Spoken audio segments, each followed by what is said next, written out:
મને એવું જાણવા મળ્યું છે કે ઇફકોમાં જે મત હતા એ સૌરાષ્ટ્રના વધુ હતા, એ બેઝ ઉપર દાવો કરાયો કે ડિરેક્ટર સૌરાષ્ટ્રમાંથી હોવો જોઈએ. એ પણ મને જાણવા મળ્યું છે. હું ફરીથી કહું છું, આ વેરીફાઈડ નથી ને આપ પાસેથી સમજવું છે.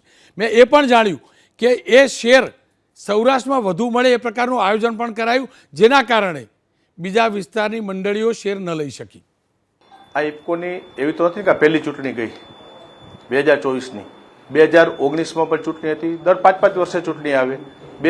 હું પહેલી ફર્સ્ટ ચૂંટણી 2019માં લડ્યો, ત્યારે હું બિનહરીફ થયો હતો. એ પહેલાં ભૂતકાળની અંદર અનેક ચૂંટણીઓ આવી છે. 2000 ને છેલ્લા 20 વર્ષની અંદર ઇફકોની ચૂંટણી કાયમી માટે બિનહરીફ થઈ છે. એટલે શેર લેવાની, એક જગ્યાએ વધારે લેવાની વાત ન આવે. શેરનું આખું આ પોલિટિકલ આખું એવી રીતે બેકગ્રાઉન્ડ છે કે જે મંડળી પાસે વધારે શેર, જે જગ્યાએ જતા હોય એના ડેલિગેટ વધારે આવતા હોય છે, બરાબર. એટલે ક્યાંય મંડળી કોઈ શેર લેતી હોય, કોઈ ન લેતી હોય,